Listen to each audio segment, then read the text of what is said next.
यही कारण है कि ये सत्य आपको रानी यशोदा से छुपाना ही होगा नंदराज। नहीं तो वो कृष्ण को मां की दृष्टि से नहीं, एक भक्त की दृष्टि से देखेंगी, और प्रभु जिस आनंद के लिए इतना कष्ट उठा रहे हैं उससे ही वंचित रह जाएंगे। बोलिए नंदराज, आप श्री नारायण के इस सत्य को गुप्त रखेंगे ना?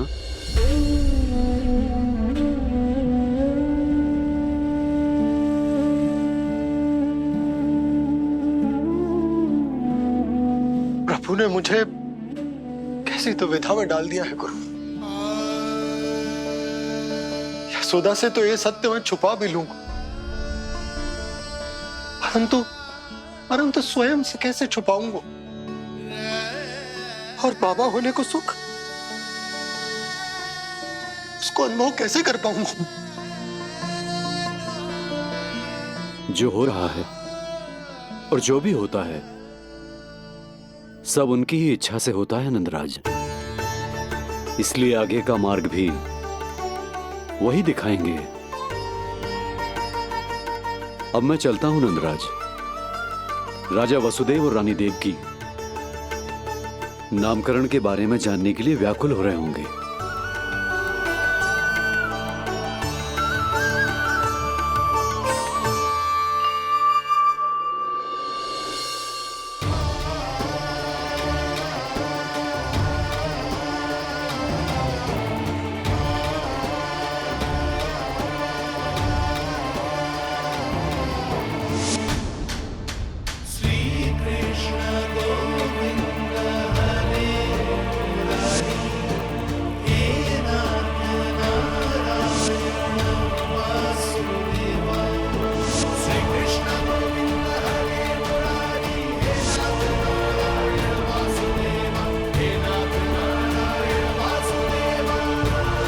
सत्य यह है नंदराज, कृष्ण राजा वासुदेव के पुत्र हैं।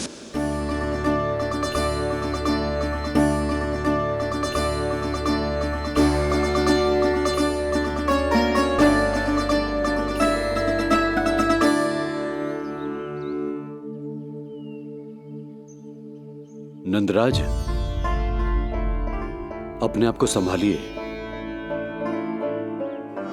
और शांत चित्त से घर लौटिए।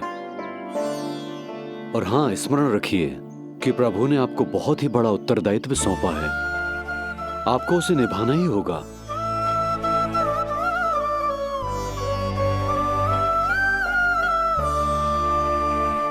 प्रभु आपको शक्ति दे।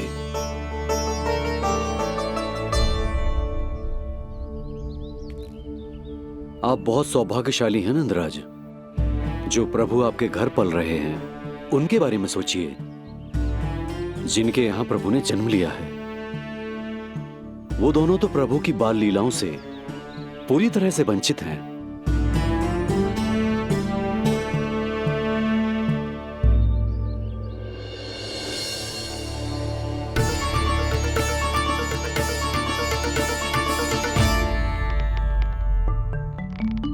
कहाँ रह गए तेरे बाबा लल्ला? जो आए क्यों ना अब तक?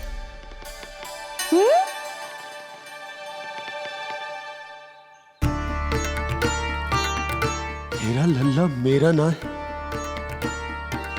वो तो मेरे आराध्य नारायण का अवतार, और ये बात मुझे यशोदा से छुपानी।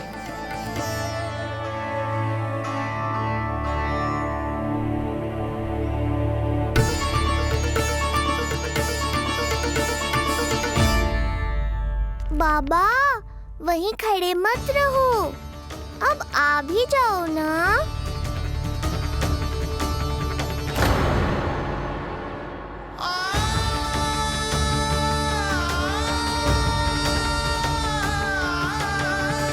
एक पग भी आगे बढ़ाने का साहस ना हो रो मेरा। हे प्रभु, आप ही बताओ, अपने आराध्य को, अपने इष्ट देव को अपने लल्ला के रूप में कैसे देख पाऊंगा मैं? मैं जानता हूँ बाबा, ये बहुत कठिन है, पर भीतर तो आओ।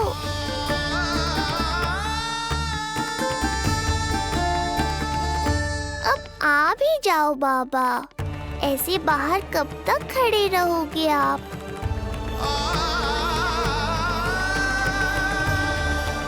बस बाबा, बस आ जाओ भीतर, आ जाओ, आओ ना, आओ ना।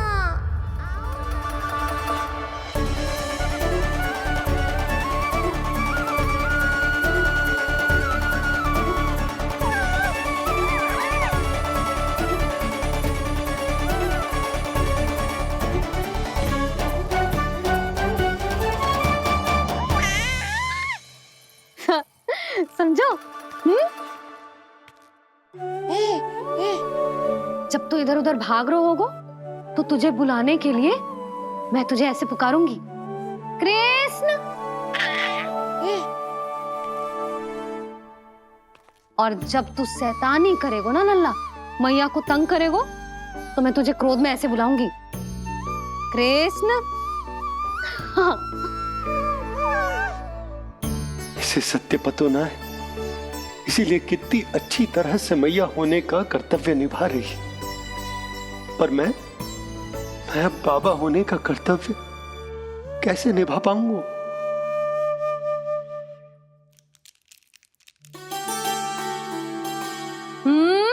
सावधान। इतनी अच्छी लगी तुझे बाबा की दीजे माला, कि मुंह में ले लियो तूने? मुंह में लेने की वस्तु ना है लल्ला। जैसे यशोदा आपको एक मैया की तरह सीख दे रही है, मैं आपको बाबा की तरह शिक्षा कैसे दे पाऊंगा प्रभु?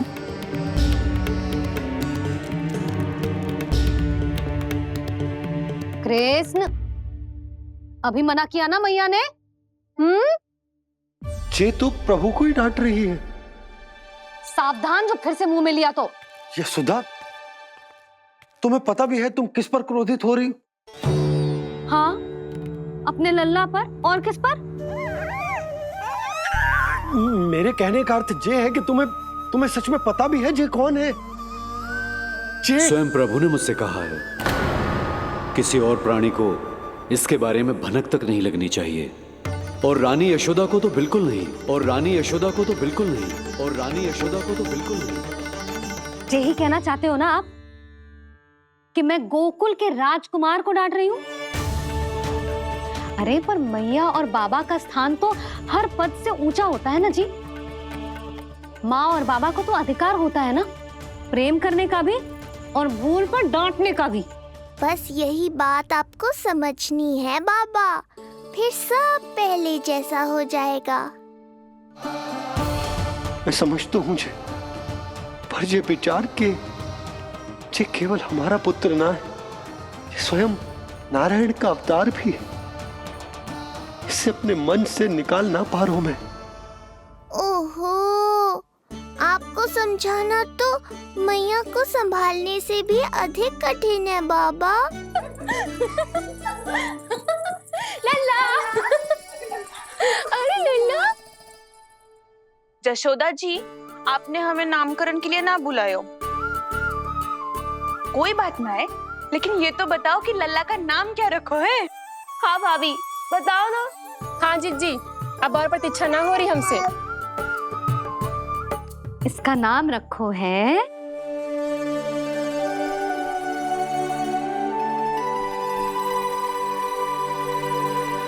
कृष्ण। कृष्ण? बहुत प्यारा नाम है, लेकिन थोड़ा कठिन है। मैं तो इसे किशन बुलाऊंगी। सही कहो, मैं भी इसे प्रेम से किशन ही कहूंगी। क्यों किशन? मेरे लिए तो जे किसना है।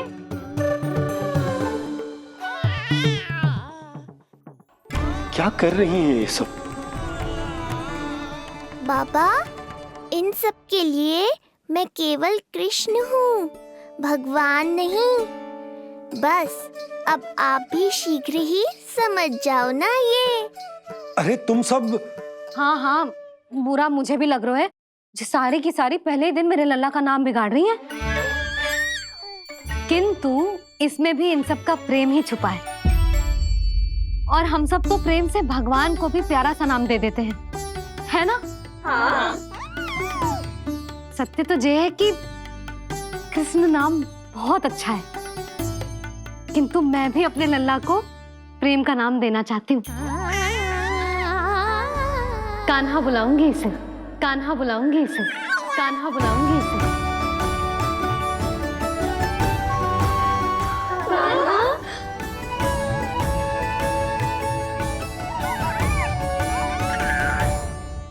कान्हा,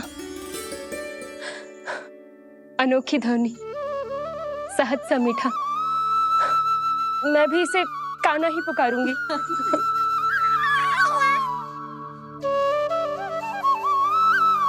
आप भी बुलाओ ना इसे। आप एक बार बुलाकर तो देखो, झट से पलट कर देखेगा आपको ये हमारा नटखट कान्हा। प्रभु, ये सब आपका सत्य ना जानती, पर मैं जानता हूं। अब इस मुख से आपका नाम केवल भक्ति भाव से ही निकल सकता है, वात्सल्य भाव से ना। जी की लल्ला का भी तो नामकरण हुआ था ना अपने लल्ला के साथ। हाँ भाभी, क्या नाम रखा गया है इसका? हाँ, बताओ ना। हाँ भाभी, बोलो ना, बताओ ना जीजी। ना, देखो, एक मैया से उसके लल्ला का नया नाम बताने का आनंद मैं ना छीन सकती। यदि तुम सबको कान्हा के दाऊ का नाम जानना है तो चलो सबके सब रोहिणी जीजी के पास। हाँ, सही कहो, सही कहो। मैं अभी आई। हाँ,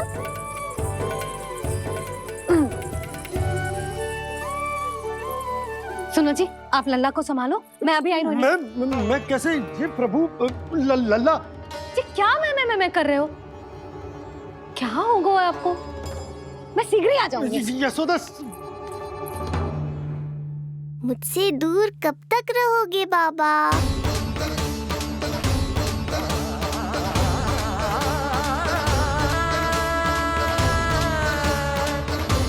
एक बार मेरी ओर देखो तो सही।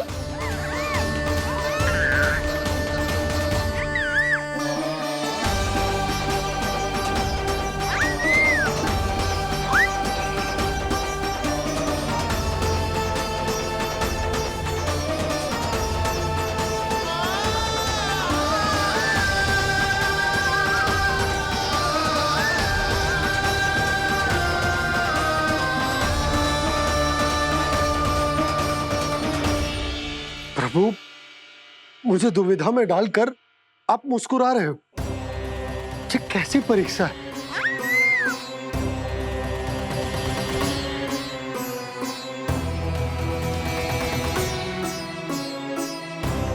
ये क्या कर रहे हैं आप? पिता का स्थान पुत्र के चरणों में नहीं होता, पुत्र के सिर के ऊपर होता है उनका हाथ, उनका वरदहस्त। प्रभु, आप चाहते हो कि मैं आपका सत्य यशोदा को ना बताऊं। यशोदा चाहती है कि मैं आपको लल्ला की तरह अपने गोद में उठाकर आपसे बातें करूं।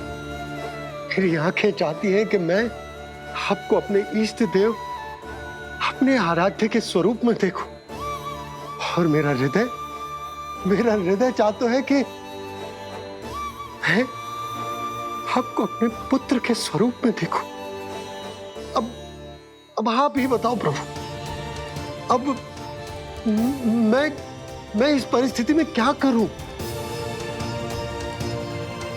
मुझे कुछ समझ में ना आ रहा। आप ही का आसरा है प्रभु, आप ही को सहायता करनी होगी। आप ही बताइए कि किस प्रकार एक भक्त अपने भगवान को अपने लल्ला के स्वरूप में देखे, उसे अपने हाथों में उठाए, उसे खिलाए, उसके साथ बातें करे,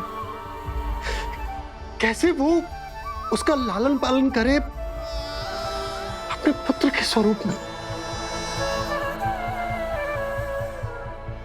प्रभु, मुझे कुछ समझ में ना आ रहा। सहायता करो प्रभु। चिंता मत कीजिए बाबा, आपके सभी प्रश्नों का उत्तर शीघ्र ही मिलेगा आपको।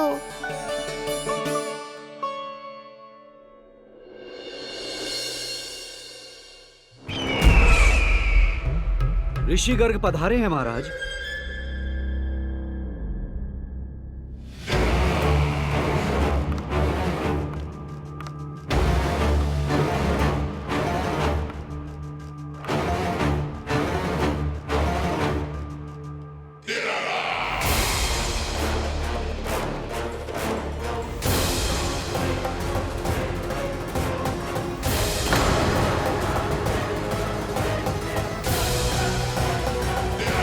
तो महान मथुराधीश कंस के दरबार में ऐसे सम्मान होता है ऋषि मुनियों का?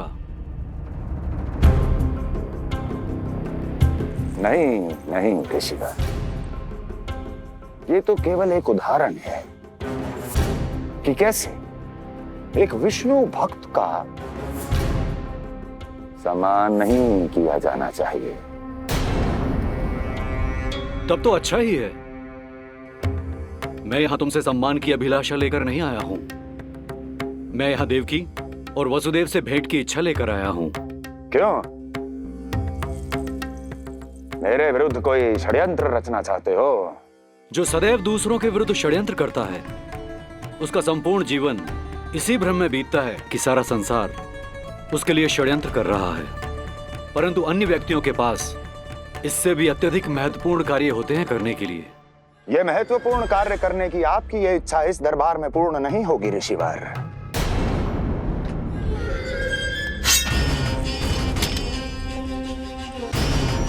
मैं आपको उन दोनों से भेंट करने की आज्ञा नहीं दूंगा। कैसे रोकोगे मुझे? कैसे? बड़ा ही विचित्र प्रश्न है, किंतु इसका उत्तर बड़ा ही सरल है ऋषिवर। जानते हैं मेरे दिन का आरंभ कैसे होता है? किसी ना किसी का संहार करके। और यदि एक संहार और हो जाएगा तो मुझे क्या अंतर पड़ेगा? स्वयं से एक प्रश्न पूछो कंस। स्वयं से एक प्रश्न पूछो कंस। मेरा संहार करने के लिए, मेरा संहार जिस संकल्प शक्ति की आवश्यकता है, संकल्प शक्ति की आवश्यकता वो है तुम में, वो है तुम में। कर पाओगे मेरा संहार? जिस संकल्प शक्ति की आवश्यकता है, जिस संकल्प शक्ति की आवश्यकता वो है तुम में, वो है। कर पाओगे मेरा संहार? कर पाओगे मेरा संकल्प शक्ति की आवश्यकता है, संकल्प शक्ति की आवश्यकता। बोलो कंस, बोलो। यदि मैंने श्राप दे दिया, यदि मैंने श्राप दे दिया, कौन सा कवच तो तुम्हारा उसे सत्य होने से रोक पाएगा? उसे सत्य होने से रोक पाएगा? बोलो कंस, बोलो। यदि मैंने श्राप दे दिया, यदि मैंने श्राप तुम्हारा कौन सा कवच तो तुम्हारा उसे सत्य होने से रोक पाएगा? उसे सत्य होने से रोक पाएगा? ऋषिवर, यदि आपके हृदय में स्वामी के विरुद्ध षड्यंत्र करने की इच्छा नहीं है, तो महाराज भी आपको किसी से भेंट करने से रोकना नहीं चाहेंगे, है ना महाराज?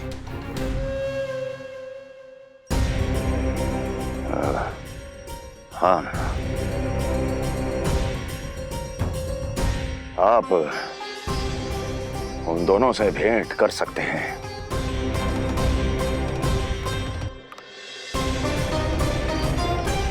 दुर्जन, इन सब पर दृष्टि रखो। अब सब कुछ सुनकर आना, सब कुछ, कुछ भी छूटना नहीं चाहिए। जाओ।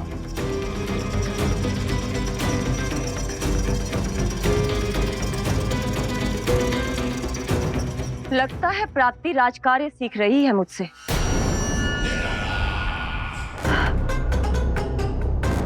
उचित समय पर सही सुझाव दिया तुमने प्राप्ति। अब आसानी से पता लग जाएगा कि ऋषि गर्ग के यहाँ आने का वास्तविक कारण क्या है महाराज।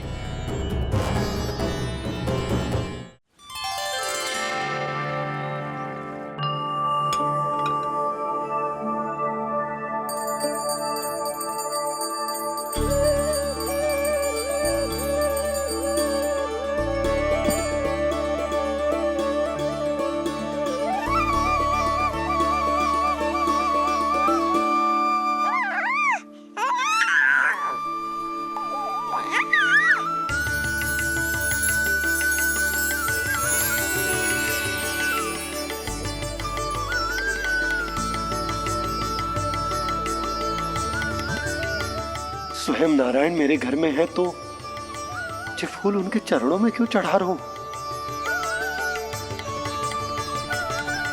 तैयार होगा मेरा लल्ला। किंतु बुरी दृष्टि वाला टीका लगाना तो भूल ही गई तेरी मैया। अभी आ।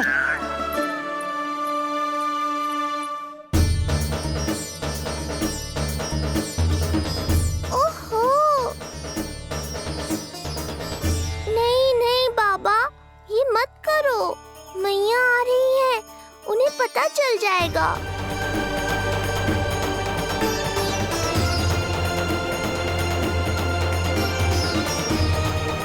ये फूल तो आपके चरणों के लिए ही बने हैं प्रभु, इन्हें स्वीकार करें।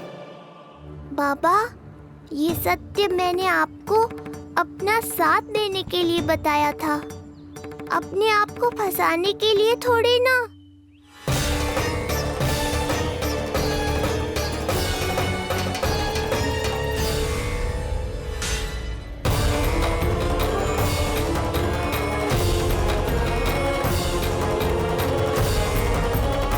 नारायण नारायण। प्रणाम पंडित जी। नंदराज जी, रानी जी, बिटिया के पांव भारी थे ना, तो उसे लिवाने समधियाने चला गया था। वहां कुछ अधिक ही समय लग गया। आज वापस आया तो पता चलो कि स्वयं गर्ग ऋषि ने लल्ला का नाम रखो है, सो मिलने चला है। क्या नाम मिलो है इसे? उन्होंने लल्ला का नाम कृष्ण रखो है। उन्होंने लल्ला का नाम कृष्ण रखो है।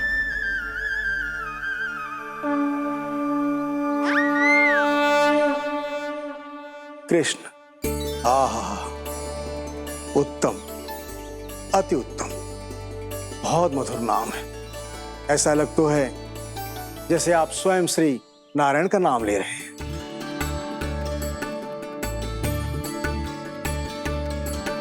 स्थिति को और गंभीर मत बनाओ पंडित जी। आपको तो बाबा के प्रश्नों का उत्तर देना है। एक बार मेरी ओर देख लो, आपको स्वयं ही पता चल जाएगा कि आपको इस समस्या को कैसे सुलझाना है।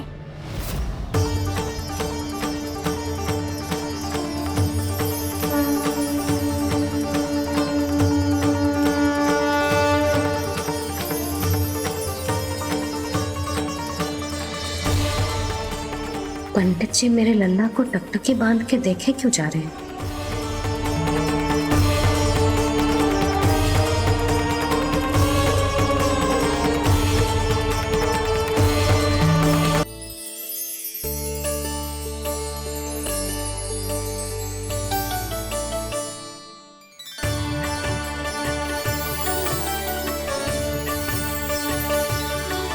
क्या हुआ पंडित जी?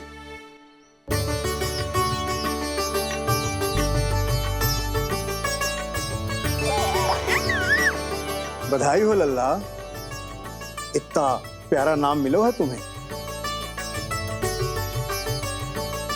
नंदराज जी, जब भी मैं लल्ला को देखता हूं तो मुझे भगवान श्री राम की झलक दिखाई देती है। क्यों ना दिखाई देगी, उन्हीं के तो अगले अवतार हैं ये। कभी कभी तो मन में विचार आता है कि एक वो भी समय था जब भगवान इस धरती पर अवतार लेते थे और हम मानव के बीच में घूमते फिरते खाते पीते थे और अपनी लीला दिखाते थे। मुझे तो लगता है पंडित जी कि कितने भाग्यवान थे महाराज जनक और महारानी सुनैना। उन्होंने माता सीता को जन्म न दियो और महारानी कैकई जिन्होंने प्रभु राम को जन्म न दियो, फिर भी उनके पालन पोषण का सौभाग्य प्राप्त हुआ उन्हें। कल्पना करो पंडित जी, कितने पुण्य अर्जित किए होंगे उन्होंने पिछले जन्म में। कितनी तपस्या की होगी कि जिनकी गोद में सारा संसार है वो श्री नारायण और माता लक्ष्मी उनकी गोद में खेले।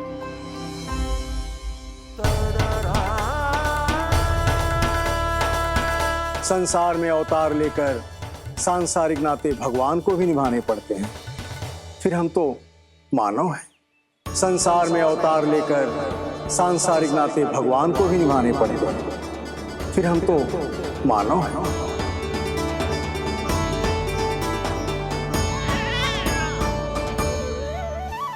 जो हो रहा है और जो भी होता है सब उनकी ही इच्छा से होता है नंदराज, इसलिए आगे का मार्ग भी वही दिखाएंगे। तो आपने मुझे मेरे प्रश्नों के उत्तर दिला ही दिए।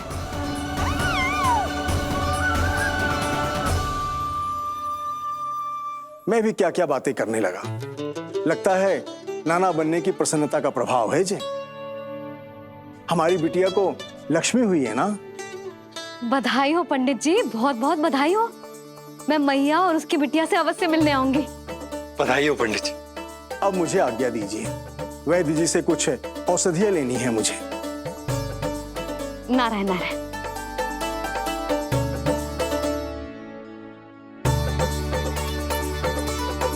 आजा लल्ला, आजा।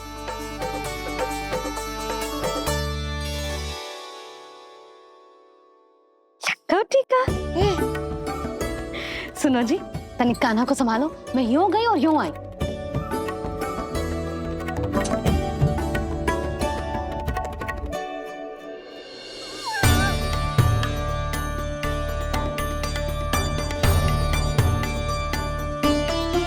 क्या हुआ?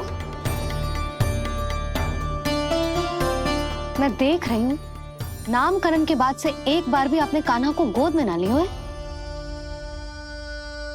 सब ठीक है ना? हाँ,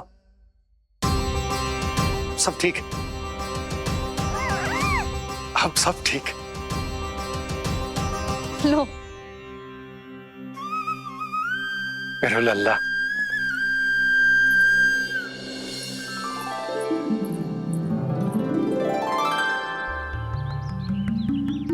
आपका बहुत बहुत धन्यवाद ऋषिवर।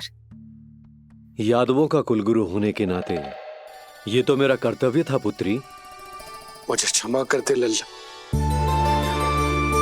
कुछ समय के लिए मैं अपने कर्तव्य से भटक गया था। सब कुछ पूरे विधि विधान से संपन्न हुआ है।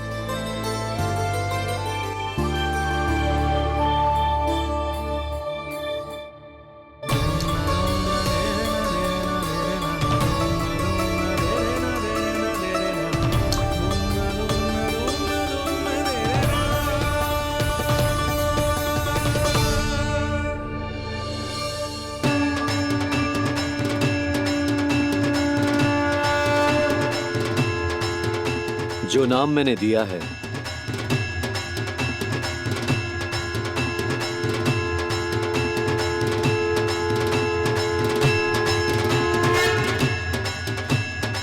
आप मुझे क्षमा कर दो बाबा, मैंने आपको इतनी दुविधा में डाल दिया।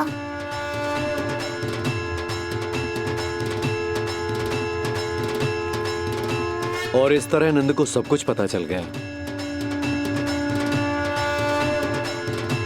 आप दोनों चिंता मत करिए, सब ठीक है। अब मैं आपके 6 पुत्रों का श्राद्ध कर्म करूंगा।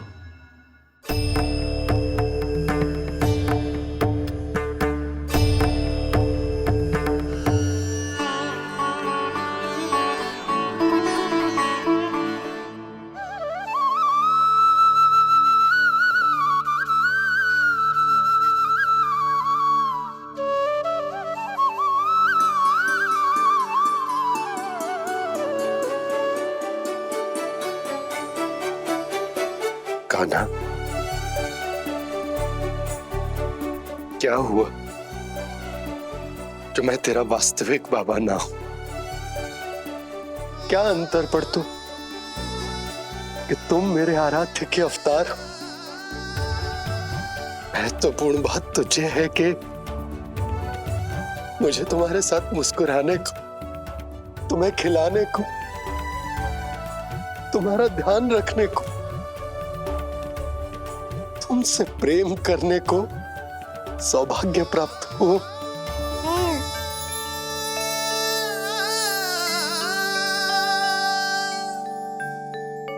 बाबा, सत्य जानने के बाद अब आपको केवल प्रेम ही नहीं करना है, मुझे डांटना भी है जब मुझसे कोई भूल हो जाए या मैं कोई शरारत करूं। तुमने मुझसे कुछ कही का ना, पर ये सब जानने के बाद तुम्हें कैसे डांट सकता हूँ? बताओ ना कि कैसे मैं तुम्हें ये वो कहूँ। सब आप मुझ पर छोड़ दो बाबा। शीघ्र ही जीवन की माया आपको अपने प्रभाव में ले लेगी और आप ये सब भूल जाओगे। पर जब जब मेरी दिव्यता की झलक संसार को मिलने वाली होगी और मेरा सत्य मैया को पता चलने वाला होगा, तब तब आपको इसका स्मरण हो जाएगा। इसका अर्थ है कि गुरुवर ने सही कहा था। श्री हरि की आंखों में भी आंसू आ गए थे। ममता के लिए तरसने लगे थे वो। इसीलिए उनके इस अवतार का मुख्य उद्देश्य है माँ की ममता का अनुभव करना। जो सत्य है कि इस अवतार का मुख्य उद्देश्य माँ की ममता का अनुभव करना। वो तो है बाबा, पर उसके साथ साथ आपका प्रेम पाना भी है। जानते हो, किसी संकट की स्थिति में आपको सब कुछ स्मरण क्यों आएगा? ताकि आप मैया को सत्य पता चलने से रोक पाओ। बोलो बाबा, आप मेरी सहायता करोगे ना?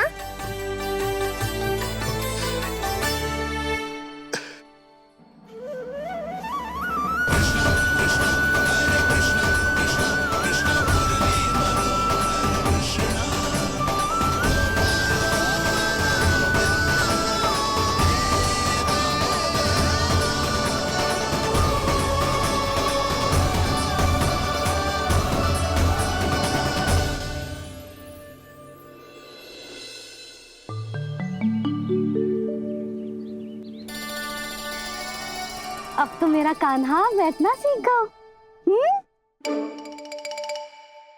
अब आगे से मैया कार्य करेगी तो कान्हा मैया के निकट ही बैठेगा। कितनी अच्छी तरह से बैठने लगो मेरा कान्हा। तेरे बाबा कुछ अधिक ही व्यस्त हैं आज।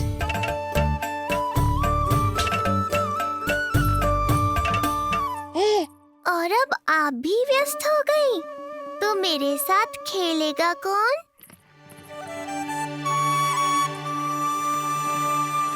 लल्ला, कान्हा, लो भाभी, खिले हुए फूल भी ले आई हूँ और शीघ्र ही जाके तरकारियाँ भी ले आऊंगी। अच्छा हुआ जानकी आ गई, अब यही खेलेगी मेरे साथ। अरे जे क्या, फिर से बाहर निकाल रहे हो? बस बस कान्हा, अब खेल में मत लगा मुझे। बहुत सारे कार्य पड़े हैं करने को। ये भी कार्य करने चली गई, अब मैं क्या करूं?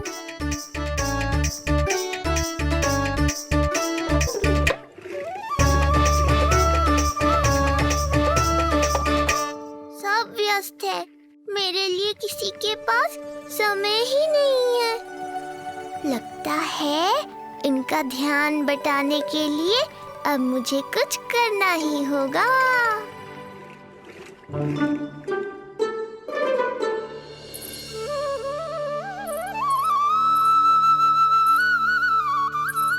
नंद जी,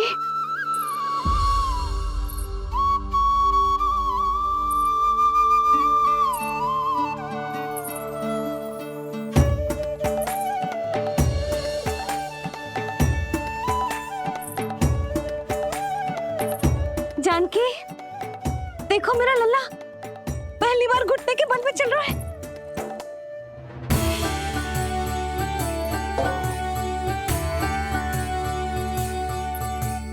बहुत बढ़िया कान्हा, बहुत बढ़िया।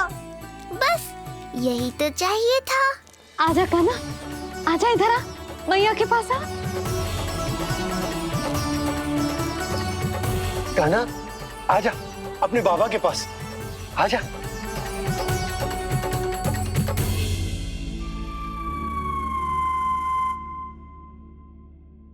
मैंने कहा था ना बाबा, शीघ्र ही आपको सांसारिक माया जकड़ लेगी और आप सब भूल जाओगे। देखा मेरे लल्ला को, अभी अभी तो इसने चलना सीखो है और अभी से इतना प्रवीण हो गए हो। आपका लल्ला, मेरा लल्ला मुझ पे गया है जी, इसीलिए तो इतनी शीघ्र इतना प्रवीण होगा, है ना लल्ला? आज लल्ला आजा अपने बाबा के पास, आजा।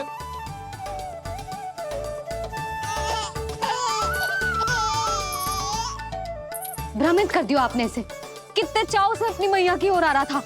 आजा लल्ला। मैंने क्या करूं, मैं भी तो इसे बुला ही रहा हूं। आजा आजा। अब आप दोनों झगड़ने मत लगना। लल्ला जिससे अधिक प्रेम करते है ना, उसी के पास जाएगो, देख लियो।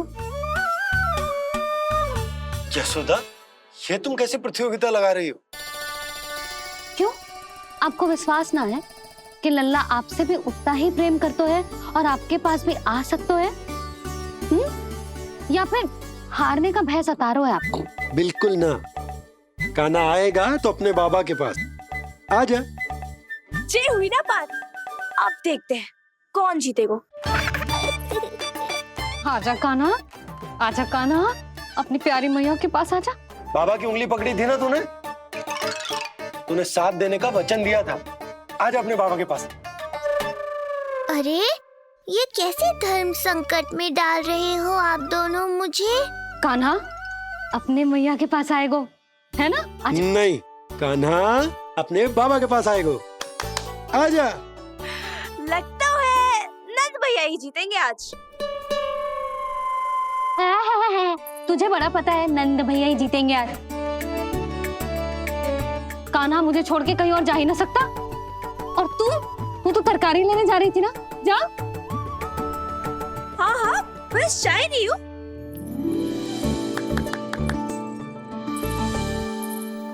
लल्ला देख, मेरे पास आएगो तो माखन मिलेगो, बहुत अच्छा माखन मिलेगो। आजा। कान्हा मेरे पास आएगो ना तो बहुत अधिक माखन मिलेगो। आजा आजा आजा।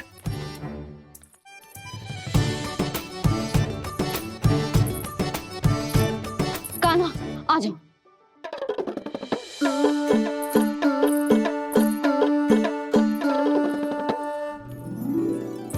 जानकी के पीछे जा रहा है, कहीं से जानकी से अधिक प्रेम तो ना होगा? ना लल्ला ना। क्यों रे लल्ला, जे करेगा तू मेरे साथ है? यशोदा, ये सब परिहास की बात, सबका कोई विशेष अर्थ ना है।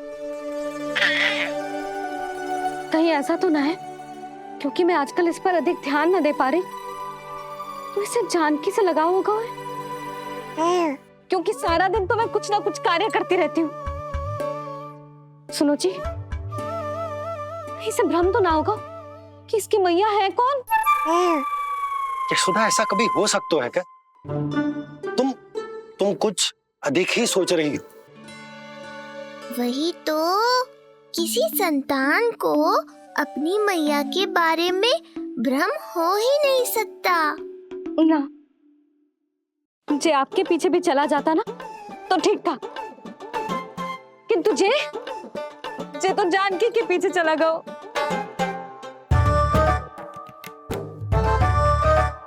आप मुस्कुरा क्यों रहे हो? हाँ बोलो ना, ये संभव है क्या? लो, तुम्हारी इस प्रतियोगिता के चक्कर में मैं तो भूल ही गया कि उपनंद भैया को लेन देन बताना है। वो मेरी प्रतीक्षा कर रहे होंगे। मैं चलता हूँ। अरे किंतु मैंने जो पूछा वो तो बताया ही ना आपने। एक बार तुम्ही ने कही थी कि मैया अपने लल्ला के मन की बात उसके बिना कहीं जान लेती, तो पूछ लो अपने कान्हा से।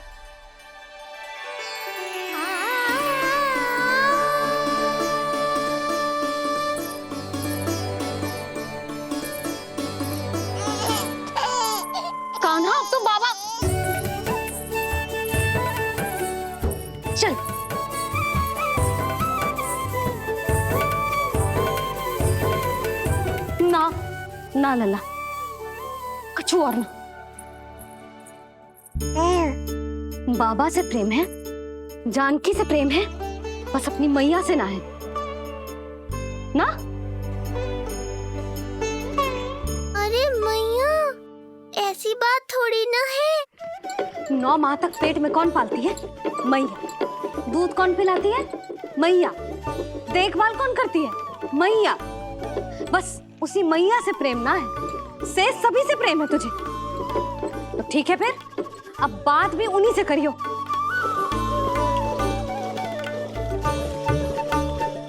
मैया तो क्रोधित हो गई, मनाना पड़ेगा। ना, दोस्त मेरा ही है, मुझे किसी से कछु अपेक्षा ही ना करनी चाहिए।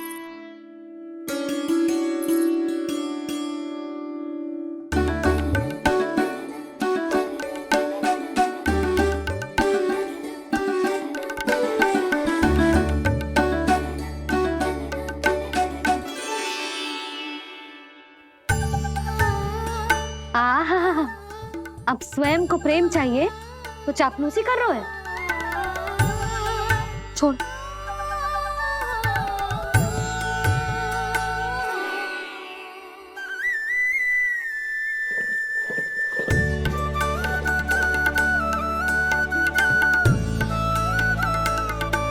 ना,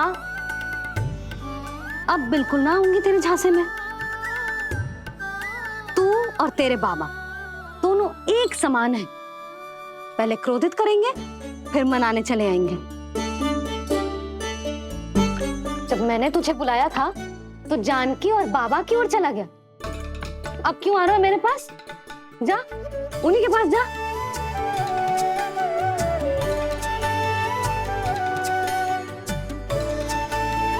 देख लल्ला, अब अपनी जे प्यारी सी मुस्कुराहट दिखा के ना मुझे मनाने का प्रयास मत ही कर।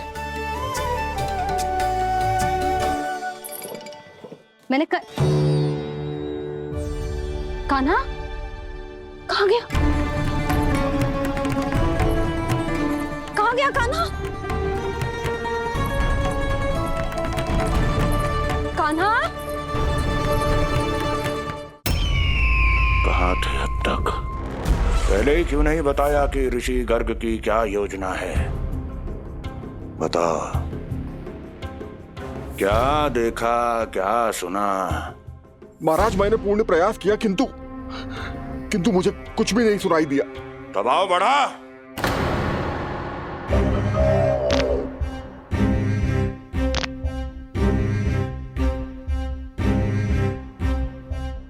अब ये सुना या ये भी सुनाई नहीं दिया? महाराज, मुझे क्षमा करें महाराज, मैंने सुनने की बहुत चेष्टा की किंतु मुझे कुछ भी नहीं सुनाई दिया। महाराज, मेरा विश्वास करें। ये अर्थनाद सुनाई दिया या ये भी नहीं? मुझे क्षमा करें महाराज। उत्तर दो, अब सुनाई दिया? तो फिर वहां क्यों नहीं सुनाई दिया? मुझे क्षमा करें महाराज, आरंभ से अंत तक मैं वही था किंतु मैं कुछ भी नहीं सुन पाया महाराज, क्योंकि कारण नहीं, परिणाम चाहिए मुझे। परिणाम। लल्ला,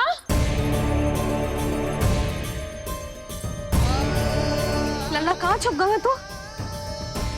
कान्हा, कान्हा, सामने आजा मेरे लल्ला। कहाँ है?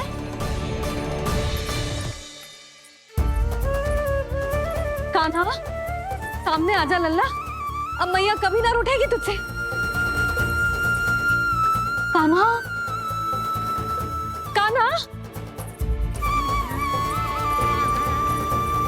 लल्ला, लल्ला,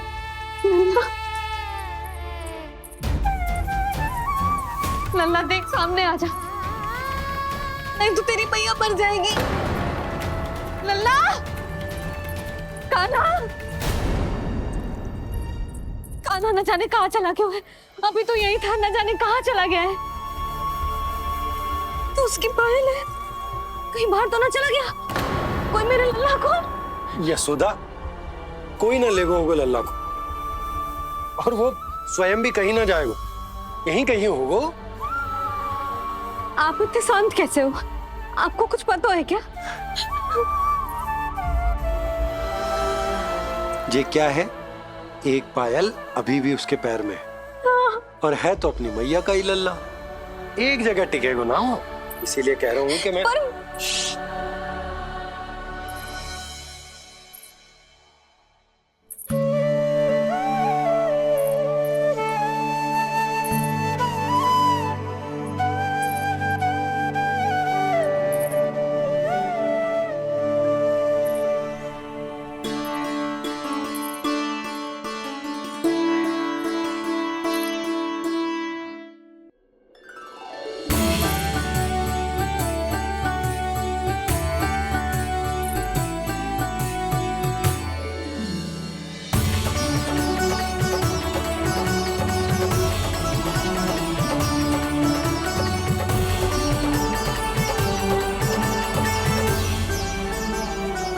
दो पल बाद ढूंढ लेते मैया बाबा, माखन तो चख पाता मैं।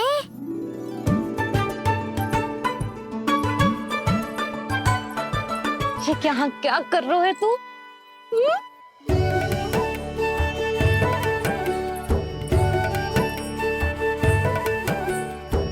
आज ही घुटने के बल चलना सीखो है, और आज ही अपनी मैया को दौड़ा दियो तूने।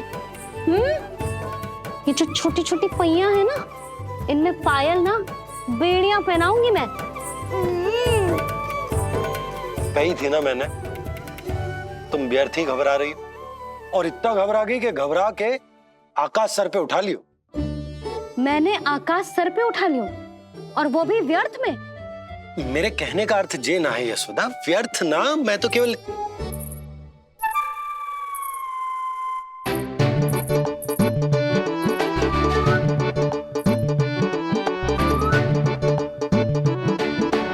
इसका अर्थ ये है कि कान्हा जानकी के पीछे ना जा रहा था। जब आप भी बाहर जा रहे थे तो जे आपका पीछा ना कर रहा था। इसे तो बस बाहर जानो है।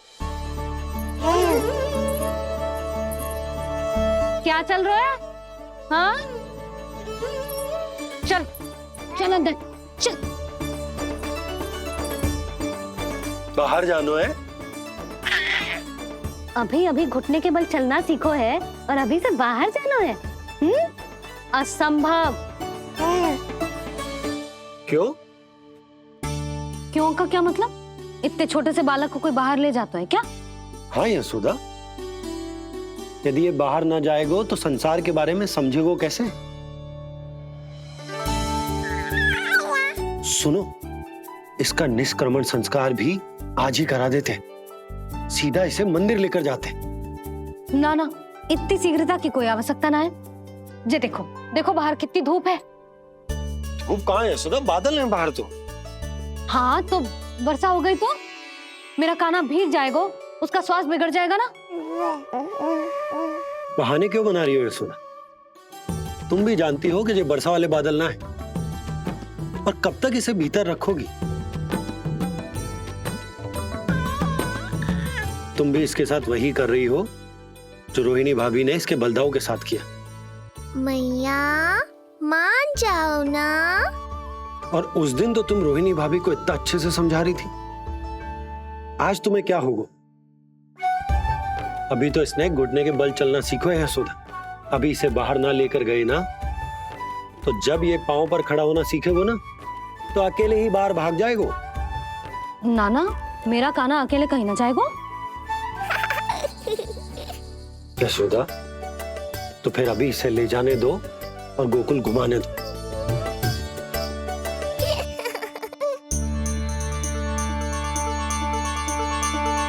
देखा लल्ला, आज्ञा मिल गई। अब आज पहली बार लल्ला और बाबा बाहर जाएंगे घूमने के लिए। चल, आज बाबा और लल्ला पहली बार बाहर जाएंगे। हाँ, चलो। रुको आपको क्या लगा था कि मैं लल्ला को अकेले छोड़ दूंगी? जहां जहां कान्हा जाएगा वहां वहां उसकी मैया भी जाएगी।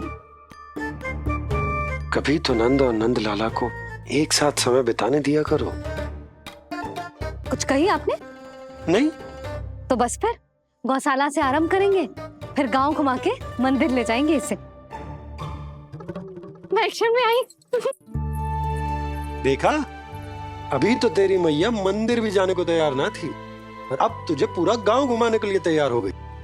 इससे पहले कि इनके मस्तिष्क में कोई नया विचार आ जाए, यहाँ से चले चलो बाबा, शीघ्र चलो। दया कीजिए, दया निदान, क्षमा कर दीजिए।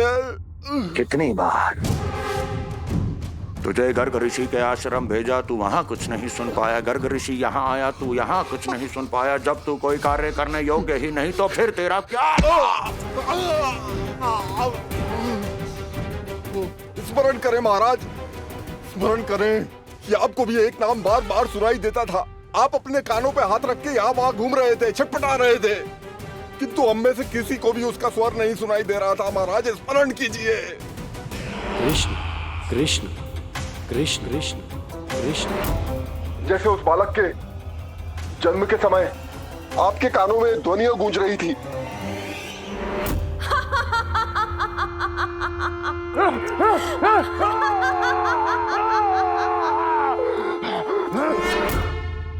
लेकिन हमें वो नहीं सुनाई दिया। ठीक उसी तरह महाराज, उस समय मेरे कानों में भी एक शंखनाद गूंज रहा था और उसकी ध्वनि ने मुझे कुछ भी नहीं सुनने दिया। महाराज, और मुझे लगता है कि ये सब उसी विष्णु की कोई माया है, या फिर श्राद्ध के नाम पर ये सब मिलकर कोई योजना बना रहे हैं। महाराज,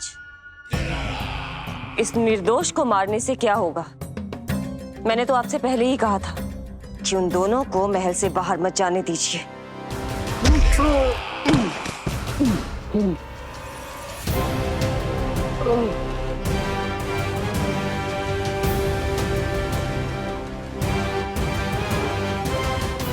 सही कह रही हो तुम।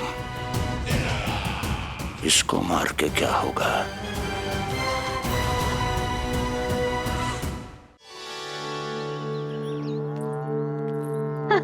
कान्हा, जे देख, जे है रामू, तेरा भैया,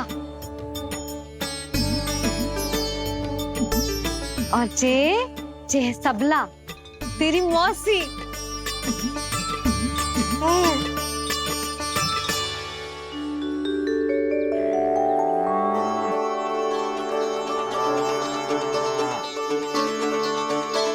देखो जी, कान्हा को देख के सबला की भी ममता उमड़ आई। सुनो, पूरा गांव घुमानो है, उसके पहले ही मेरे कान्हा की बुरी दृष्टि उतार लेते हैं, नहीं? अच्छा। हे गौ माता, आज तुम्हारा भतीजा पहली बार घर से बाहर निकल रहा है, इसे सबकी बुरी दृष्टि से बचाइयो।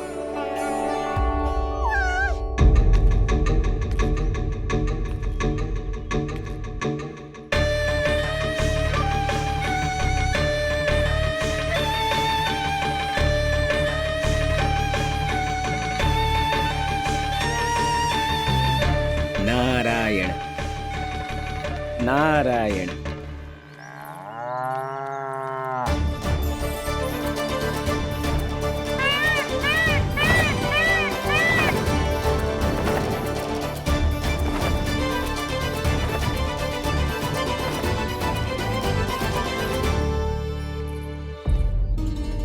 देखा प्रभु, लोग आपके चपलासुर का कितना सम्मान करते हैं, पर आपके दरबार में मुझे आपका चापलूस कह के ही पुकारते हैं प्रभु कंस। पर अब ये सब बदल जाएगा। अब लोग मुझे प्रभु कंस का चापलूस नहीं, विशेष विश्वास पात्र कहकर बुलाएंगे। ये नया सिंहासन उसके लिए है जो मेरा विश्वास पात्र बनेगा, मेरे दाहिने हाथ की तरह। इसीलिए तो यहाँ आया हूं मैं, ये देखने कि प्रभु कंस का कार्य करने के लिए सब लोग इतना हिचक क्यों रहे हैं? ऐसा क्या है उस बालक में?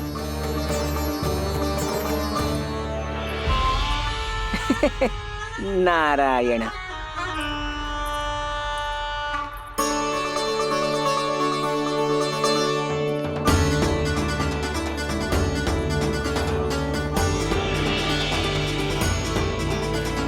लल्ला, ये देख, ये है तेरी प्रभावती मौसी का घर।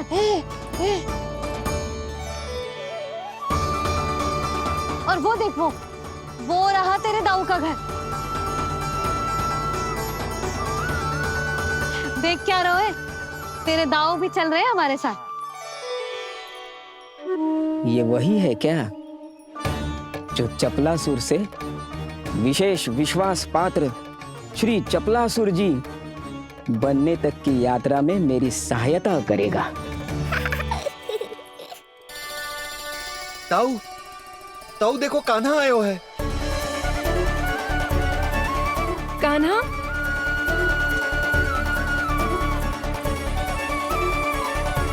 घर से बाहर आकर तो और भी निखर गए हो गोकुल का राजकुमार। हाँ, अपना पहला गांव दर्शन में बड़ा आनंद ले रहा हूँ लल्ला।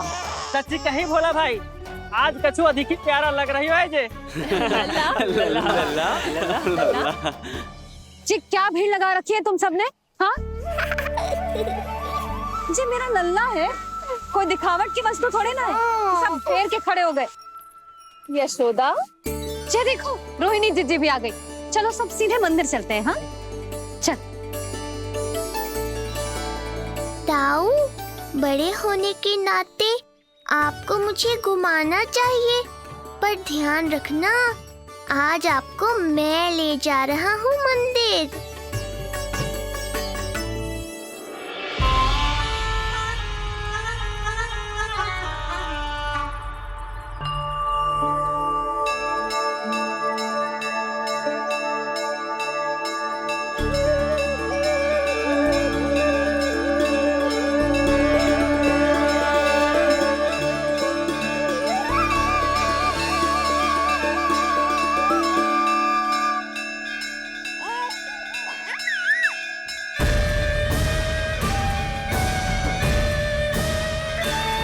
ये कैसे संभव है?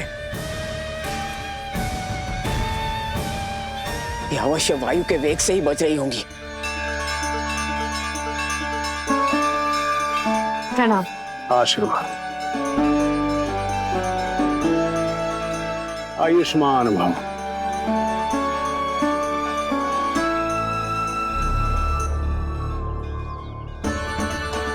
अरे जशोदा जी, कान्हा को पहली बार मंदिर लेके आई हो ना?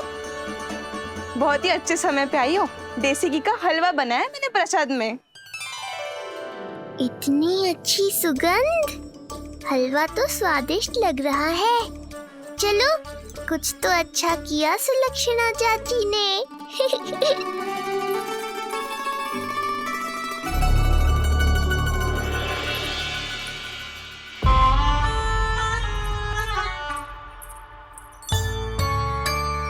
ओह, मेरे लिए इतना बड़ा भाग। पता नहीं था कि इनका हृदय इतना बड़ा है। सबको प्रसाद दे दियो, अब स्वयं भी तो खाना चाहिए। अरे चाची, पहले मुझे तो खिला देती।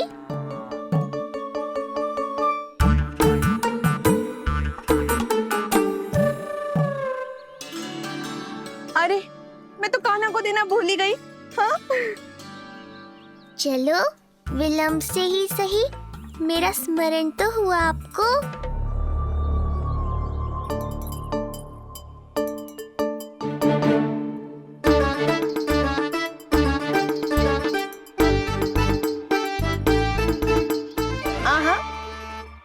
अभी नहीं खाना, तनिक बड़ा हो जाना, फिर खाना जितनी इच्छा हो। हाँ हाँ, हंस लो चाची। आपने नहीं दिया तो क्या हुआ, मेरे बाबा अवश्य देंगे, देख लेना। बाबा, मुझे क्यों नहीं खिलाया आपने? दाऊ, मैं आपको घुमाने लाया, कम से कम आपको तो अपने छोटे भाई का स्मरण रखना चाहिए। मेरी मैया मुझे अवश्य खिलाएंगी। देखो जी, इसका भी मन कर रहा है खाने का।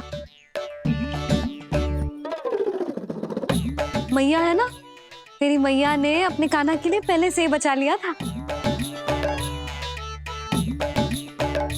ठहरिए रानी जी।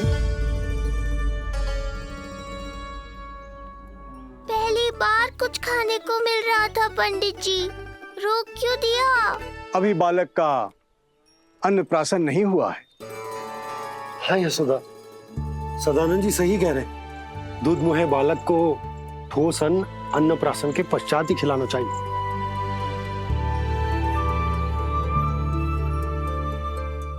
ना लल्ला, तू बस अन्नप्राशन तक रुक जा।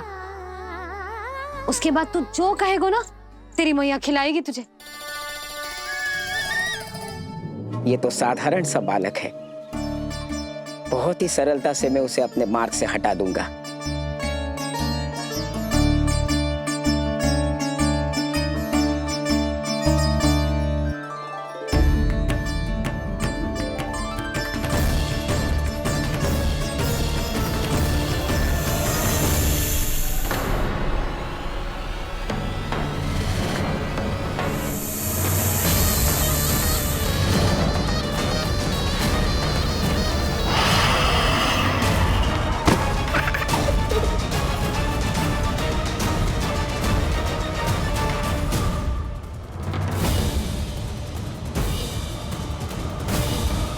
ये क्या था? मेरे दाऊ शेषनाग के अवतार हैं चपलासुर। इनके रहते तुम मुझे हानि पहुंचाने का विचार भी मन में लाओगे तो ऐसा ही होगा तुम्हारे साथ।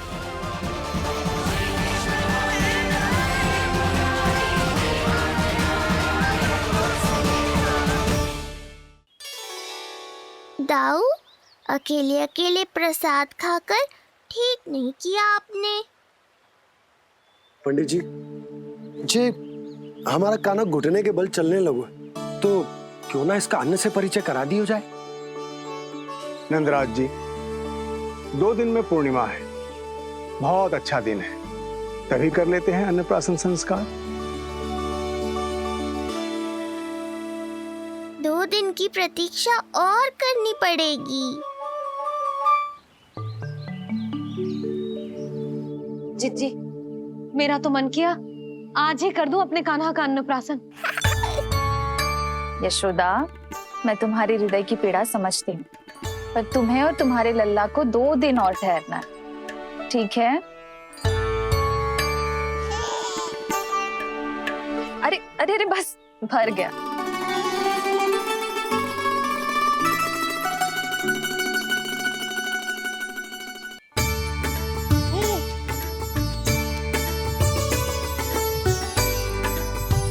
लो जिज्जी।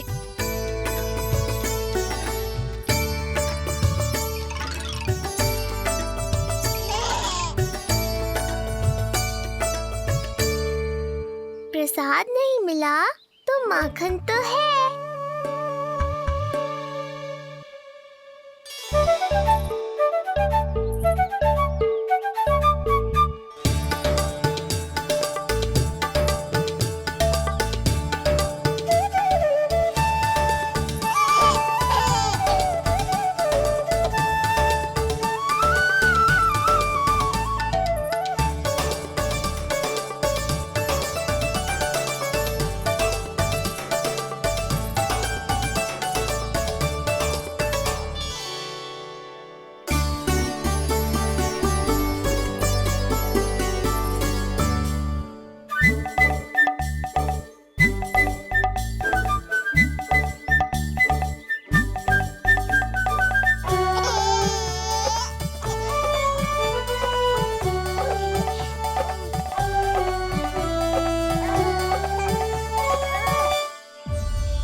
मैया, ये क्या किया?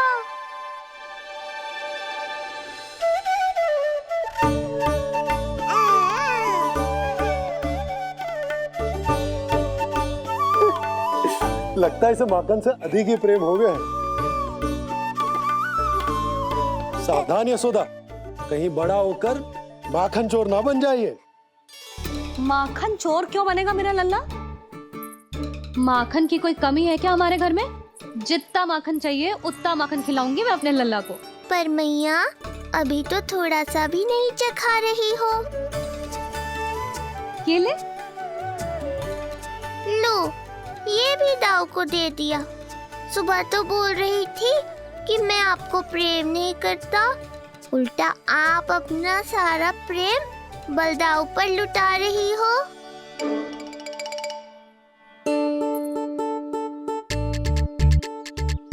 सुनो जी, कान्हा के चारों ओर सिरहाने लगा दो ना, नहीं तो जी फिर से इधर उधर चला ना जाए। अच्छा सुझाव दिया तुमने। अभी लाए।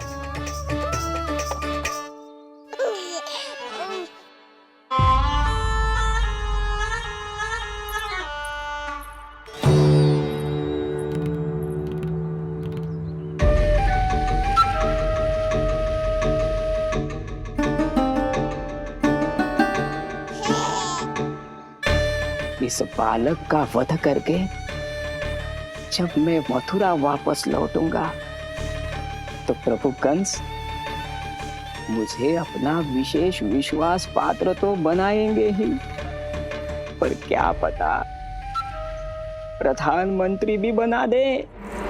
देवकी और वसुदेव अभी कहाँ हैं? अपनी संतानों के श्राद्ध के लिए ऋषि गर्ग के आश्रम जा रहे हैं। अब आप क्या करने वाले हैं महाराज? एक बार तो मैंने उन्हें प्राण दान दे दिया।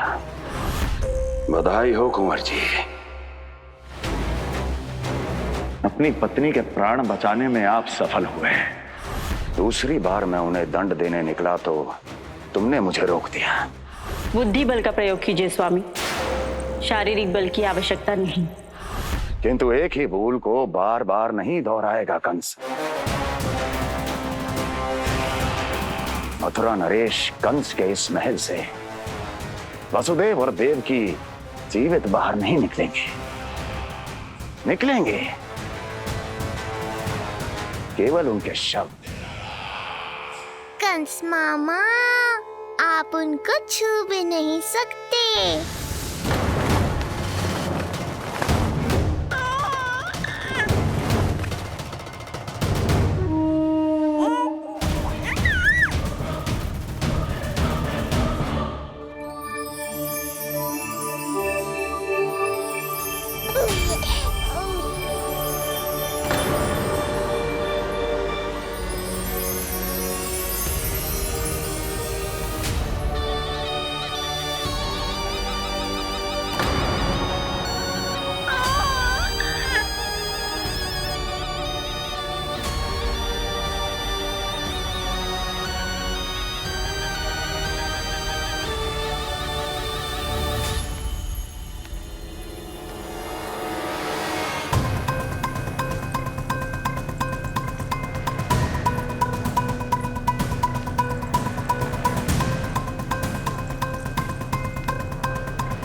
ये क्या हो रहा है?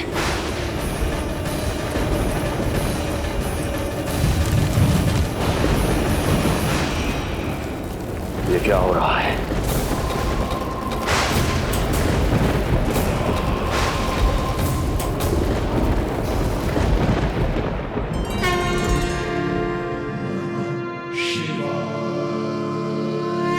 क्या हुआ प्रभु? आप अचानक इतने चिंतित क्यों हो गए? कृष्ण ने अपने पांव का अंगूठा अपने मुख में रख लिया है देवी। इसमें चिंतित होने की कोई बात नहीं है प्रभु। ऐसा तो हर बालक कभी ना कभी करता ही है। पर सखा कोई साधारण बालक नहीं है देवी पार्वती, तो भगवान है। यदि वो ऐसे ही अपने अंगूठे को मुख में रखकर खेलते रहे तो अवश्य ही आ जाएगी। कौन आ जाएगी प्रभु? प्रलय आ जाएगी देवी, प्रलय आ जाएगी देवी। हे नारायण जी, क्या हो रहा है?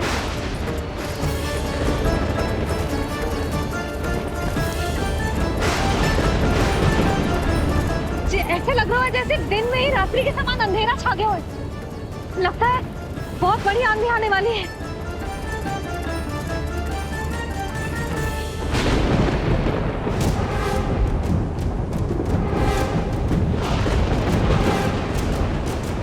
ये भीषण आंधी, ये मूसलाधार वर्षा, तुम दोनों ने ऋषि गर्ग के साथ मिलकर अवश्य कोई योजना बनाई है ना?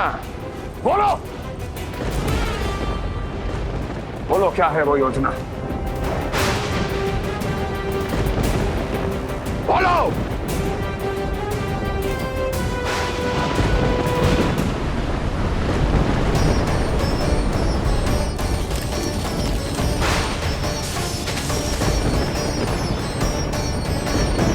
लगता है प्रकृति क्रोध में। मैं जाकर गौशाला संभालता हूँ, कहीं कोई हानि ना हो जाए। तुम बालकों को भीतर ले जाओ।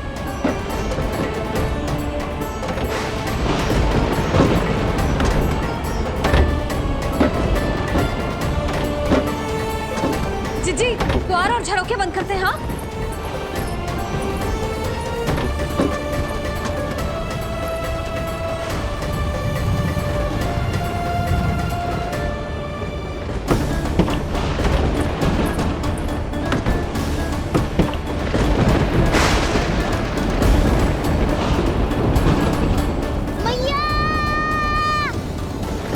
लल्ला चल अंदर चल के खेल।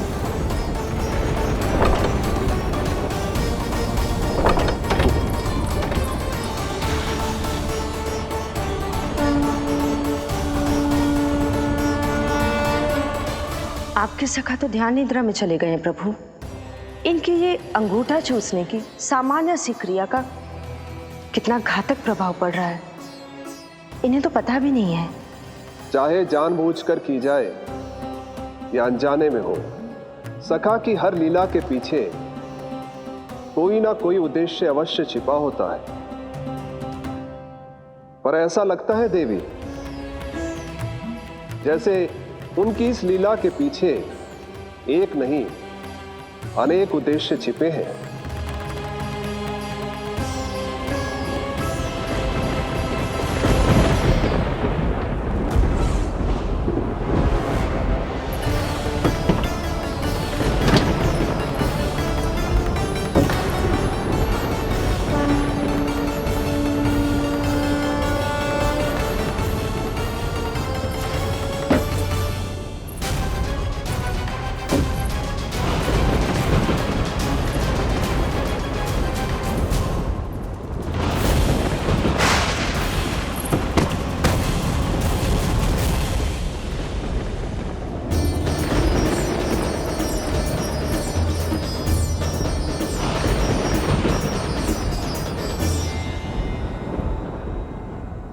देख रही हो चिंची, प्रसाद ना मिली खाने को, तुझे पांव का अंगूठा ही चूसने लग गयो।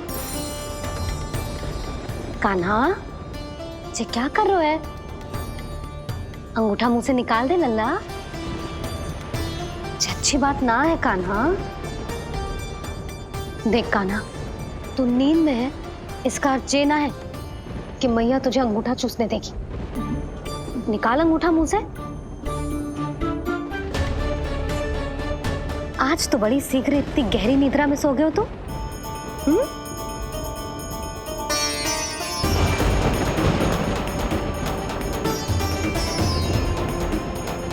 देख रही हो ना चिच्ची, अंगूठा मुंह से निकालने को तैयार ही ना जी। ऐसा क्या आनंद मिल रहा है?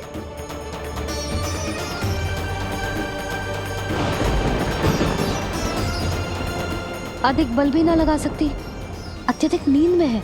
कहीं इसकी आंख ना खुल जाए। रानी भाभी, लगता है तीव्र वर्षा होने वाली है। मैं और भोला भैया के साथ अगले निकल रहे हैं।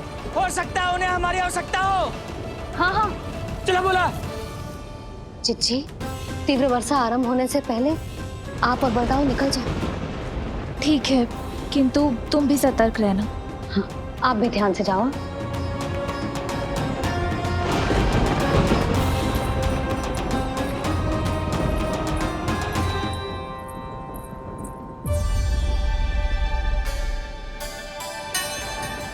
हे नारायण, वस्त्र बाहर सूख रहे हैं और तेरे अन्नप्राशन वाले चावल भी रखे हैं। भीतर करना होगा ना चिचान की भी।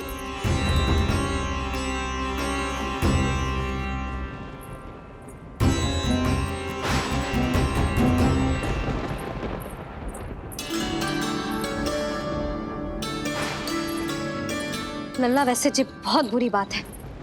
अंगूठा मुंह से बाहर निकाल। केवल 2 दिवस में तेरा अन्नप्राशन है, फिर सब खाइयो। तनिक धैर्य रख।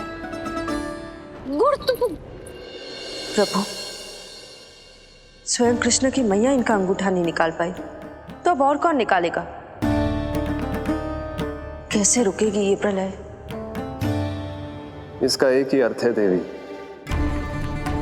अभी लीला समाप्त होने का समय नहीं हुआ। अभी तो कहना तो ये चाहिए कि लीला अभी पूरी तरह से आरंभ ही नहीं हुई है।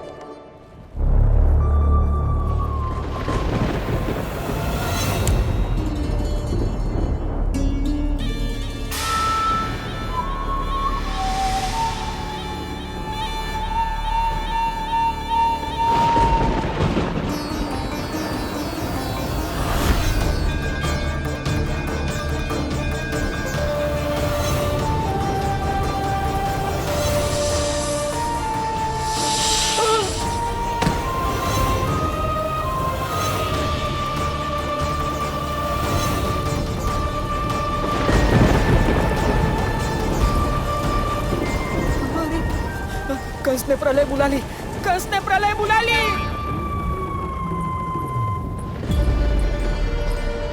हे नारायण, जे वर्षा तो रुकने वाली ना है। जे गुड़ और गेहूं भीतर रख देती हूँ।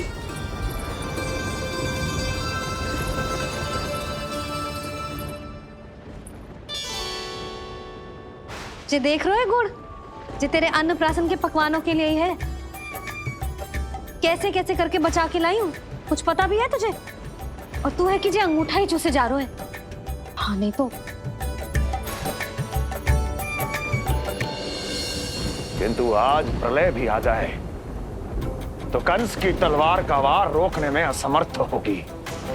कंस के साथ विश्वासघात किया है, दंड तो मिलेगा। महाराज, वायुमंडल में अचानक आए इस परिवर्तन का हमसे कोई लेना देना नहीं है। हम तो बस अपनी संतानों के श्राद्ध के लिए जा रहे थे। मूर्ख हूं मैं, मूर्ख हूं मैं। कंस एक मूर्ख है, मूर्ख हूं मैं। अब अच्छी तरह जानता हूं मैं, श्राद्ध केवल एक बहाना है। किंतु सत्य यह है कि तुम और वो ऋषि गर्ग मिलकर मेरे विरुद्ध एक षड्यंत्र रच रहे हो, और ये तुम्हारी योजना है। भैया, ये आप क्या कह रहे हैं? कैसा षड्यंत्र, कैसी योजना? हम तो केवल श्राद्ध के लिए गए थे। बहुत अवसर दिए मैंने तुम दोनों को, किंतु तुमने बार बार बार बार बार बार मुझे मूर्ख बनाया। इसलिए अब मैं अवसर दूंगा अपनी इस तलवार को।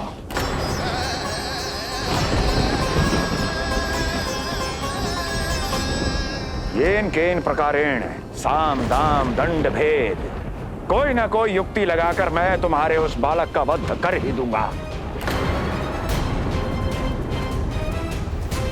पर उस क्षण का साक्षी बनने के लिए अब तुम दोनों को जीवित नहीं छोड़ूंगा मैं।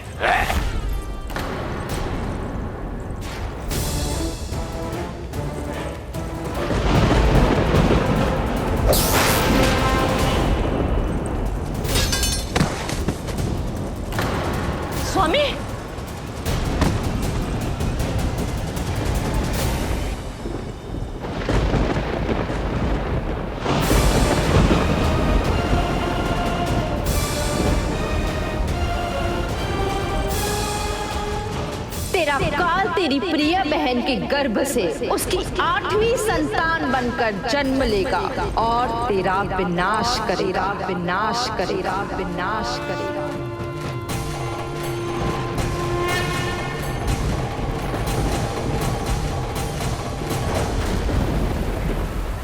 प्रलय आने वाली है, प्रलय आने वाली है, प्रलय आने वाली है।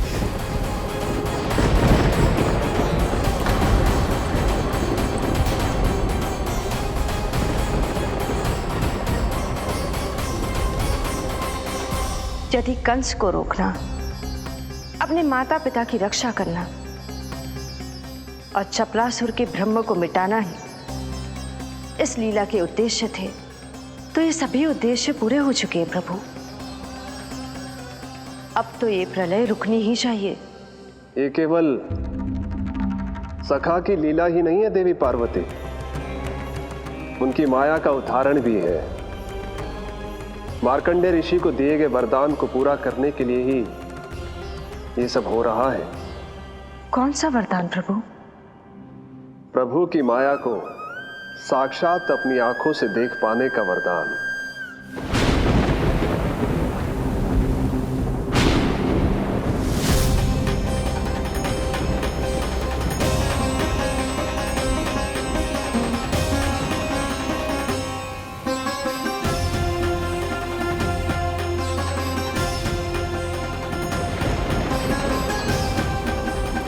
हे नारायण, क्या ये प्रलय है? क्या संसार समाप्त हो रहा है? तो फिर मुझे मिले इस जीवन का क्या अर्थ है?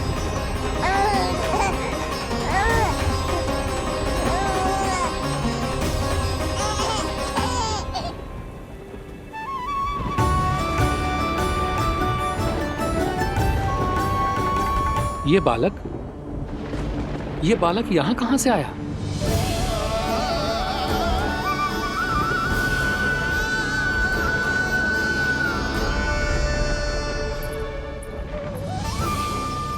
सोते हुए कितना निर्दोष लगता है जी। चारों ओर जल ही जल है, सब कुछ प्रलय में नष्ट हो रहा है, किंतु ये कितना निश्चिंत है ये। परंतु ये अद्भुत बालक है कौन?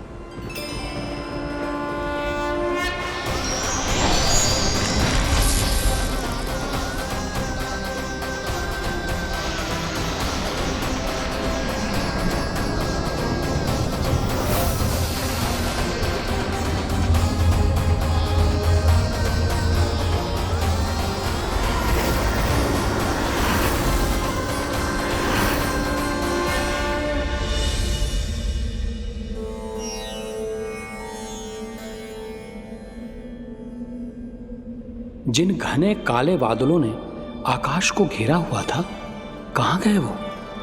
यहां तो प्रलय का कोई चिन्ह ही नहीं है।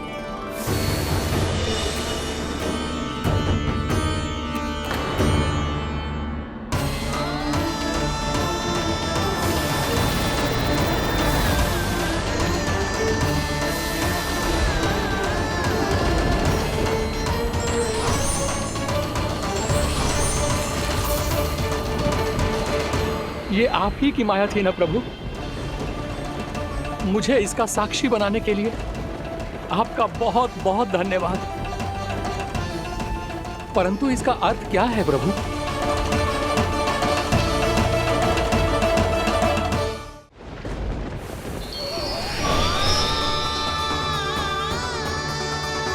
प्रभु,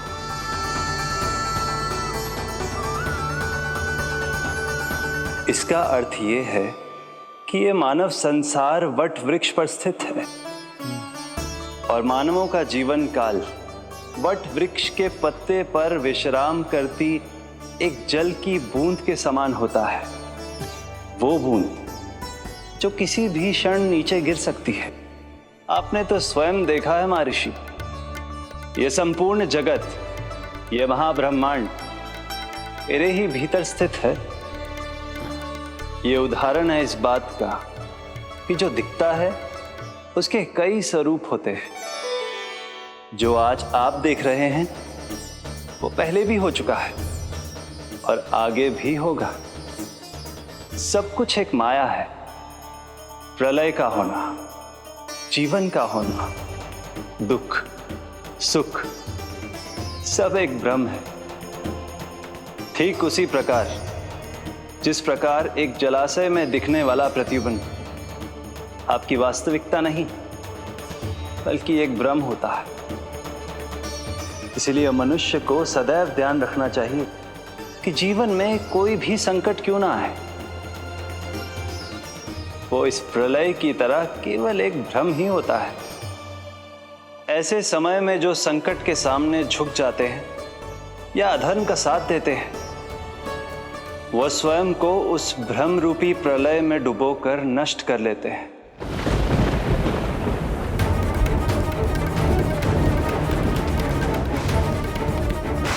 पर जो मेरी शरण में आकर संकटों का सामना करते हैं, वो स्वयं को कठिन से कठिन प्रलय से भी उभार लेते हैं।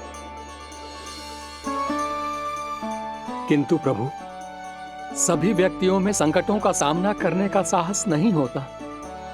कृपा करके आप कुछ ऐसा कीजिए जिससे आपके भक्तों को इतना बल मिले कि वो कठिन से कठिन परिस्थितियों का सामना भी सहर्ष कर सकें। मैं वरदान देता हूं महर्षि, पीपल के पत्ते पर बाल कृष्ण की इस छवि का स्मरण मेरे जो भी भक्त करेंगे, उनके साथ मेरा आशीर्वाद सदैव बना रहे। वो चाहे कितनी भी कठिन परिस्थिति में क्यों ना फंसे, बाल कृष्ण की ये छवि उन्हें उससे उभर पाने में सामर्थ्य प्रदान करेंगे।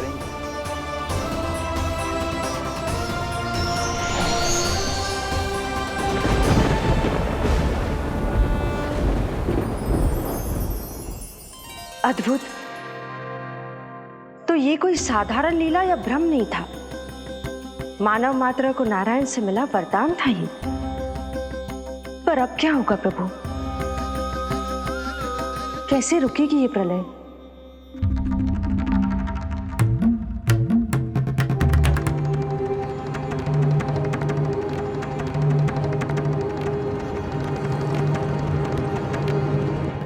क्या सोच रहे हैं प्रभु?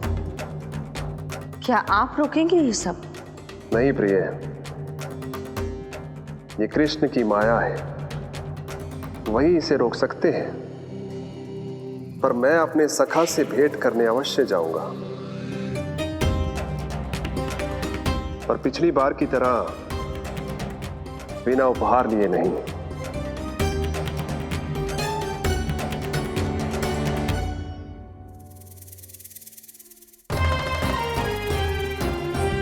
उपहार?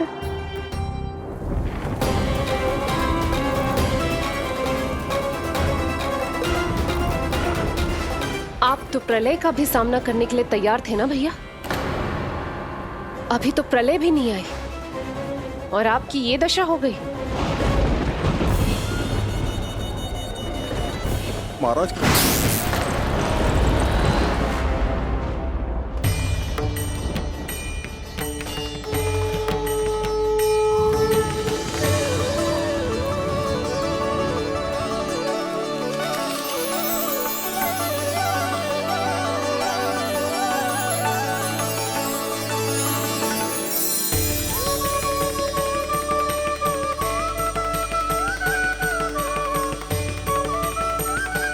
महादेव, आप उपहार में ये निष्प्राण वस्तु देंगे अपने सखा को?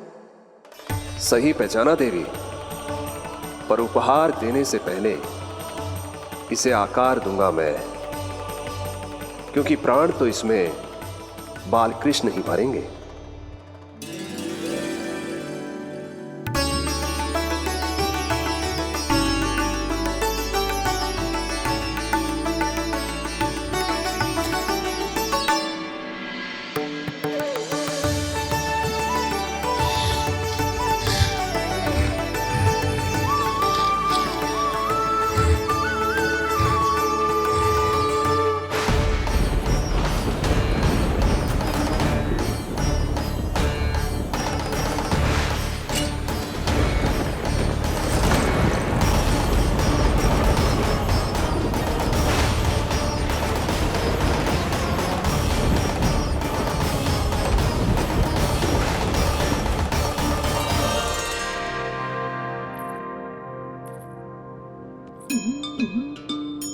मुरली? बस उन्हें मेरा उपहार अच्छा लगे।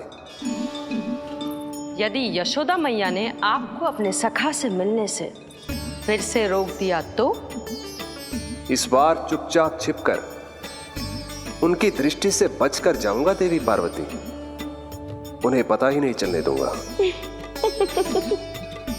संभालिएगा प्रभु, यदि यशोदा मैया ने आपको पकड़ लिया तो लेने के देने पड़ जाएंगे महादेव।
ये रहे चावल, जानकी को कही थी मैंने भीतर रख दे।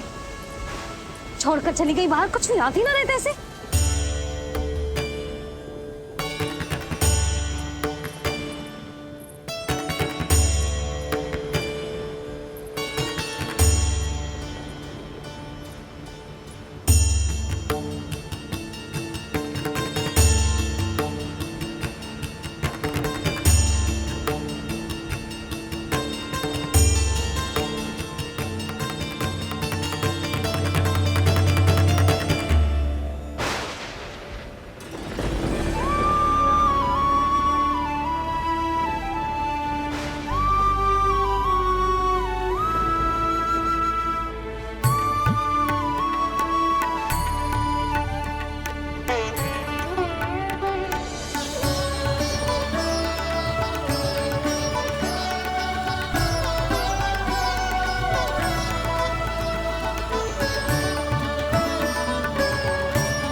कान्हा, अंगूठा निकाल दे नन्ना, नहीं तो रुक जा, मुझे ही अंगूठा निकालना पड़ेगा तेरा। पूरे वस्त्र भीग गए मेरे, कहीं मेरे कारण इसका श्वास ना बिगड़ जाए। वस्त्र बदल के आ रही है मैया।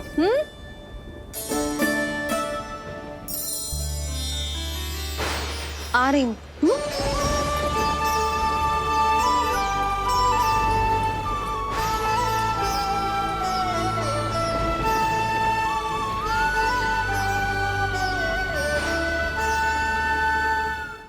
शासन की नींव भय होती है महाराज, और आपका पूरा साम्राज्य भय पर ही टिका हुआ है।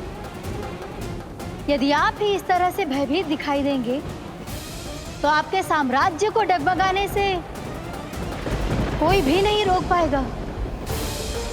एक बार आपने ही कहा था ना कि अपनी दुर्बलता कभी किसी को मत दिखाओ।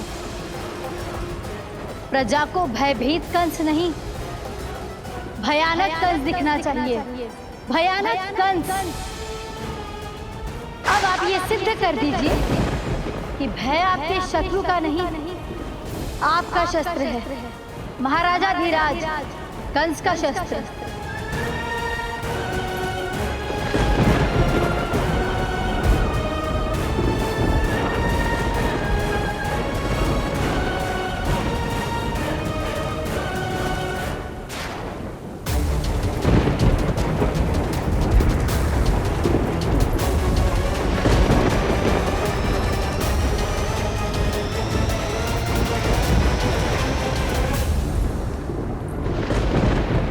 उससे क्या भयभीत होना, जो स्वयं भयभीत हो। उससे क्या भयभीत होना, जो स्वयं भयभीत हो।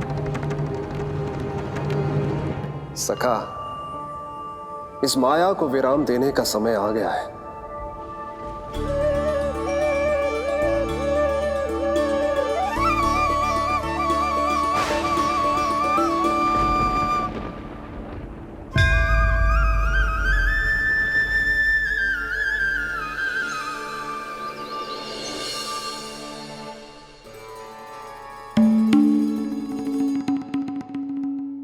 सभी आपके चरण धोकर उसका चरणामृत पीते हैं सखा, और आपने उसी चरण को अपने मुख में रख लिया।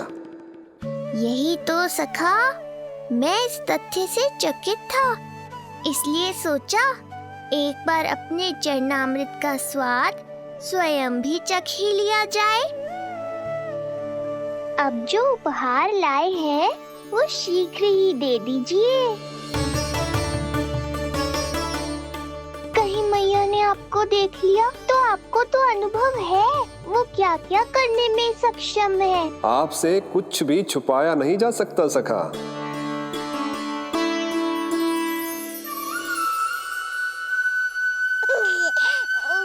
इन अधरों पे पांव के अंगूठे से अधिक ये मुरली शोभा देगी सखा।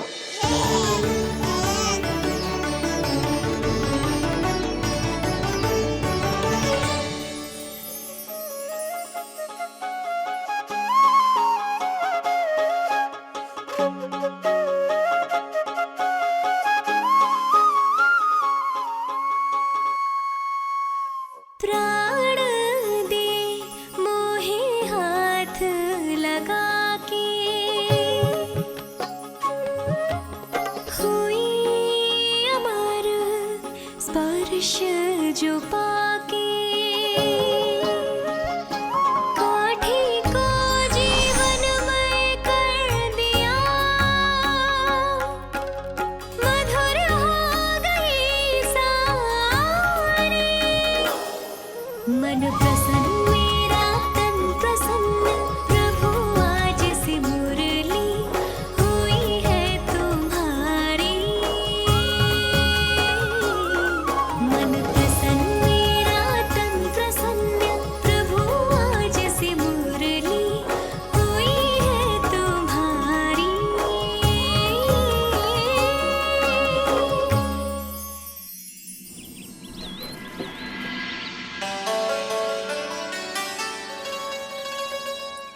तुम्हारी भक्ति ने मेरा मन जीत लिया है मुरली। शीघ्र ही सारा संसार तुम्हें मेरे नाम से और मुझे तुम्हारे साथ से पहचानेगा।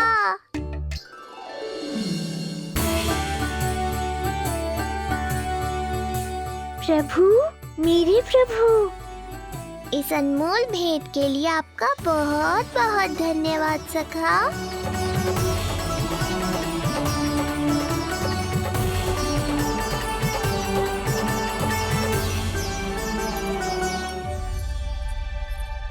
सखा, मैया,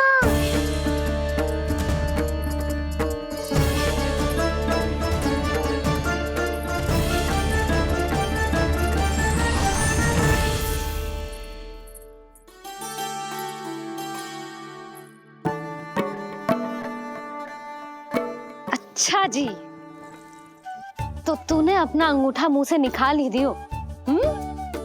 बड़ा उपकार कियो अपनी मैया पे।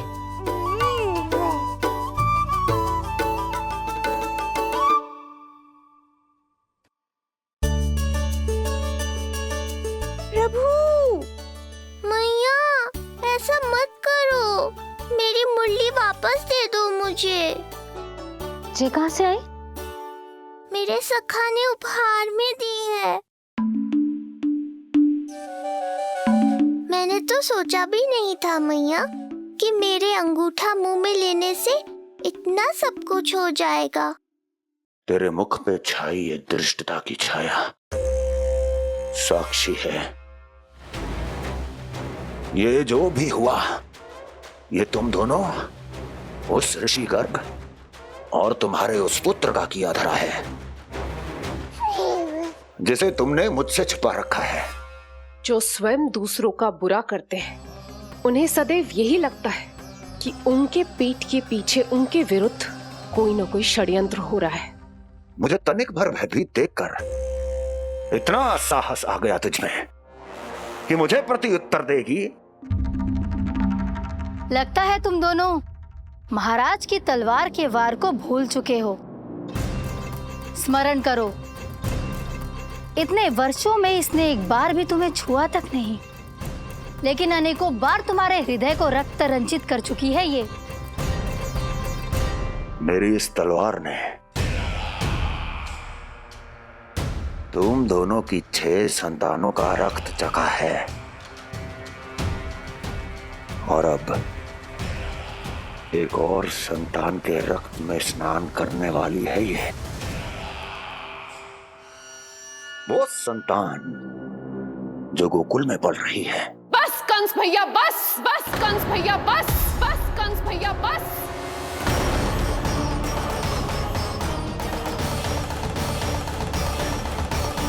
इतना दुस्साहस तू मुझसे ऊंचे स्वर में बात करेगी अपने बड़े भाई के सामने? बड़े भाई जैसे कौन से कर्म किए हैं आपने? और अब जो कुकर्म करने की आप सोच रहे हैं उसमें भी असफल होंगे आप। देवकी। नहीं स्वामी, आज मत रोकिए मुझे। बहुत सह चुके हैं हम, बहुत मौन रह लिए, परंतु आज इन्हें सत्य का पता चलना ही चाहिए। भैया, आपको क्या लगता है आप बहुत शक्तिशाली हैं तो अपना भाग्य बदल सकते हैं? आप भगवान विष्णु का सामना कर सकते हैं। ये भ्रम राक्षस राज रावण को भी था और यही भ्रम स्वयं को भगवान समझने वाले हिरण्यकश्यप को भी था, पर ना रावण के 10 शीश बचे और ना ही हिरण्यकश्यप का अस्तित्व। पेट चीर के उनके प्राण निकाल लिए थे भगवान ने। तो सोचिए भैया, आपकी क्या दशा करेंगे वो? मैं आज तक ये बात समझ नहीं पाई कि ये आपका अभिमान है या अज्ञान, जो आप भगवान विष्णु का सामना करने चले हैं। देवकी! इस क्रोध का आप कोई लाभ नहीं है भैया। अब तक मैं व्यर्थ ही आपसे भयभीत होती रही, परंतु अब और नहीं। जब हमारी रक्षा स्वयं भगवान विष्णु कर रहे हैं तो फिर आपसे कैसा भय? जब हमारी रक्षा स्वयं भगवान विष्णु कर रहे हैं तो फिर आपसे कैसा भय? तू क्यों मुस्कुरा रहा है? अब जे मत ही सोचना कि मैया फिर से अंगूठा चूसने देगी तुझे। अब उसकी आवश्यकता ही नहीं पड़ेगी मैया। पहले आकाशवाणी से सुना था, आज मैं दोहराती हूँ। आपकी मृत्यु भगवान विष्णु के अवतार द्वारा ही होगी। आपकी मृत्यु भगवान विष्णु के अवतार द्वारा ही होगी। आपकी मृत्यु भगवान विष्णु के अवतार द्वारा ही होगी।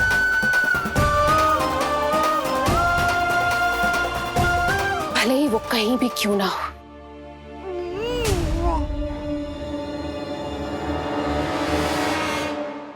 चाहे वो कहीं भी क्यों ना हो, मैं जानता हूं वो कहां है। देवकी,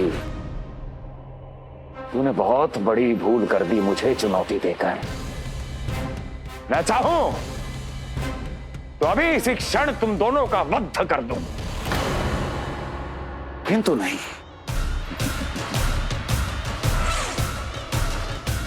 तुम्हें श्राद्ध करना बहुत प्रिय है ना? तो ठीक है, तो अब मैं तुम दोनों का वध तभी करूंगा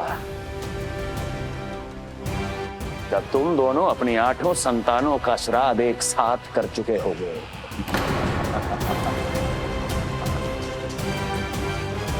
श्राद्ध की तैयारियां करो।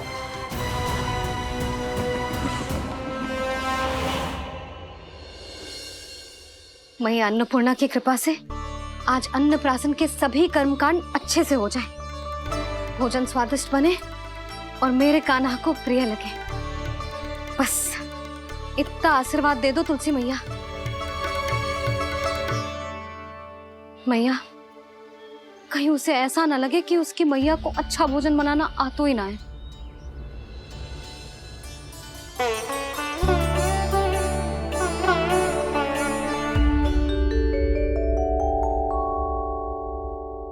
वाह मैया, इतने दिन तक तो कुछ खाने को दिया नहीं, और अब जब खाने का अवसर आया है तो व्यग्र हो रही हो।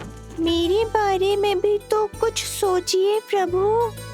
2 दिन से यहीं अटकी हूँ। अटकी नहीं हो मुरली, तुम तो लटकी हो। प्रभु। हाँ हाँ मुरली, मुझे भी तुम्हारा साथ चाहिए, पर क्या करूं? मैया ने तुम्हें मेरी पहुंच से बहुत ऊपर लटकाया है। पर प्रभु, मैं अब तक पहुंचूं कैसे?